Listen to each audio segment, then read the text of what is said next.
Kenapa? Karena punya 2 KTP. Gini loh Mbak, udah lama ya saya kesini, saya juga nggak berpikir kalau itu bakalan muncul gitu ya. Nah, saya kan dulu udah pernah kesini, di sini nggak finish Mbak 7 bulan tapi langsung pulang Indonesia. Potongan habis langsung di interminute langsung pulang Indonesia. Karena saya kan belum pengalaman kemana-mana. Nah dulu tuh dituain 5 tahun kalau nggak salah. Dan data itu tuh saya sama sekali nggak tahu menau lah. Yang tahu pokoknya udah tinggal tahu beres gitu aja masalah data itu. Dan sekarang ini aku pakai data asli. Gitu. Terus? Nah saya udah dipanggil ke Kowloon B tanggal 18 nanti.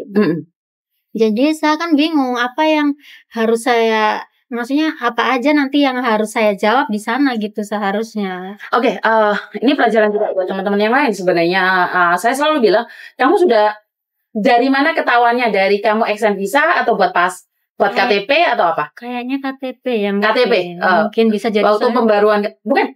Mereka manggil kamu karena pembaruan KTP. Saya belum pernah bicara apapun. Bukan, pembaruan KTP. Buat baru KTP. Iya, buat baru KTP. Tapi Mbak, gini loh Mbak, saya buat baru KTP. Cuman setelah saya udah jadi, udah selisihnya itu selangnya itu lama gitu, baru dapat panggilan gitu. Karena gitu. Di cross check. Jadi saya selalu bilang kalau kamu lepas dari renew waktu extend, kalau kamu lepas waktu extend waktu buat KTP, lepas buat KTP ini jangan dikira kalian selamat. Karena sidik cari kalian kan tempuk terus. Kenapa waktu kamu buat KTP baru kan sidik carinya keluar lagi, dibuat buat sekali lagi kan. Dan kebetulan di cross check ternyata di data mereka kan banyak orang, bukan cuma Samen aja. Jadi Samen ada anak yang sudah buat KTP-nya 1 tahun baru ketahuan. Ada yang 1,5 tahun baru ketahuan. Ya, jadi ini saya juga bulan 1 Mbak saya sedang. Saya hampir belum sampai 1 tahun, 6 bulan.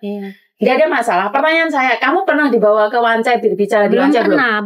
Baru panggilan ini langsung ke Kosweb. Di telepon gitu ditanyain. Kamu pernah punya nama ini tahun ini enggak gitu? Bukan, malah gini Mbak nanya kan telepon. Saya dari imigrasi, dia bilang kayak gitu. Kamu pernah ke Hong Kong?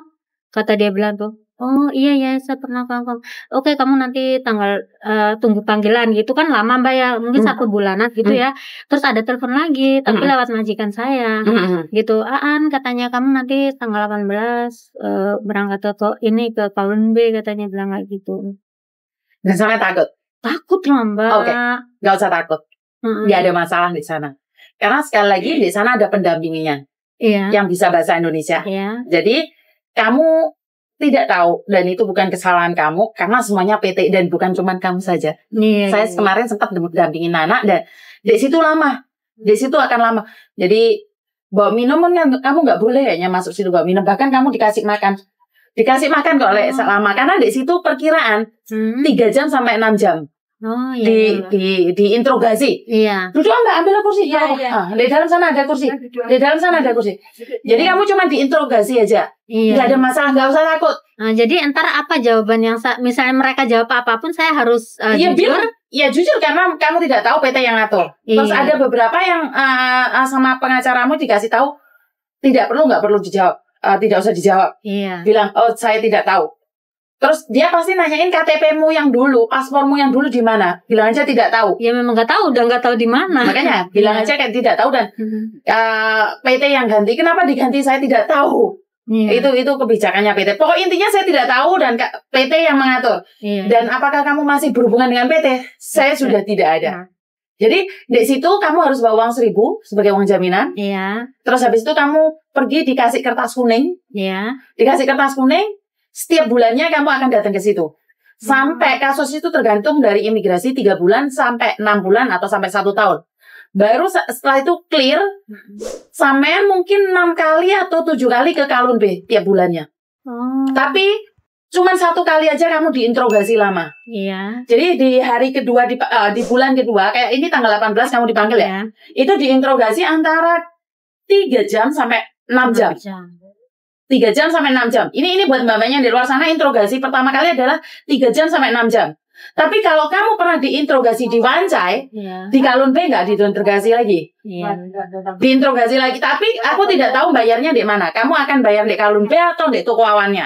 Itu pembayarannya langsung besok atau gimana? Iya, tanggal 18 itu. Tanggal 18 langsung bayar. Jadi kamu dikasih kertas kuning. Itu sebenarnya uang uang apa ya? Uang jaminan saja.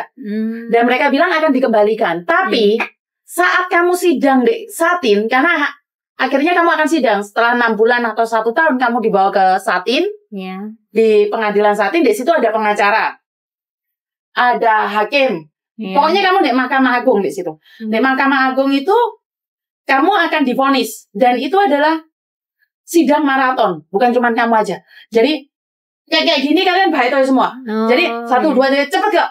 Kamu Markona, kamu didakwa pemalsuan data di imigrasi, dan kamu dipenjara 3 bulan, diskon 2 bulan, 1 bulan masa percobaan, di mana masa percobaannya adalah tidak tinggal di penjara, tinggal di luar, kamu masih bisa bekerja, tapi jangan pernah melakukan kesalahan.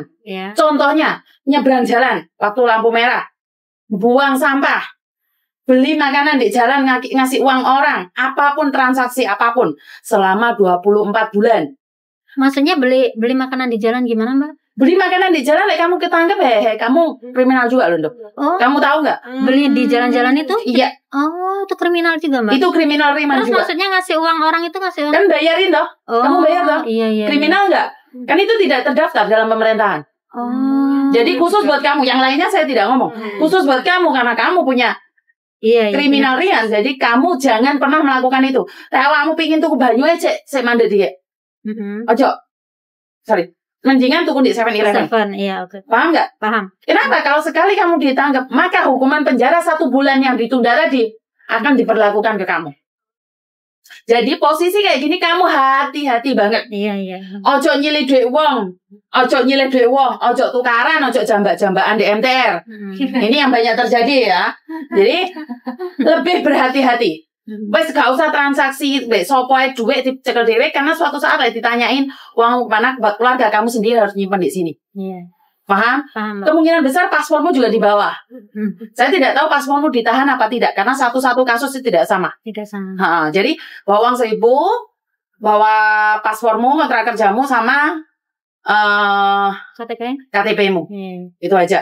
Jadi nggak usah takut, kamu nggak dipenjara. Nanti aku kesini lagi. Siap. Jadi kali wes. Exit apa, Cek? Exit apa? Apa nih exit apa? SWB. Exit E. Jadi kamu nggak usah takut, nggak ada masalah, kamu tidak dipenjara. Saya katakan sekali lagi, kamu tidak dipenjara, nggak usah takut. Iya, Mbak. Makasih informasi. Nggak usah takut, kamu nggak dipenjara. Ini yang kalian selalu ngomong aku wedi sampai kurus kering, nggak iso mangan. Iya, Mbak. Karena kamu tanya orang lain menakut-nakutimu. Benar memang. Jadi saya sudah tahu sendiri.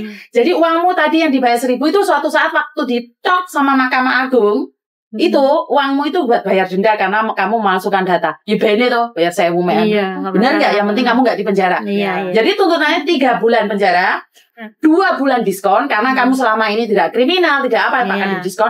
Yang 1 bulan masa percobaan. 1 bulan masa percobaannya berapa lama? 24 bulan.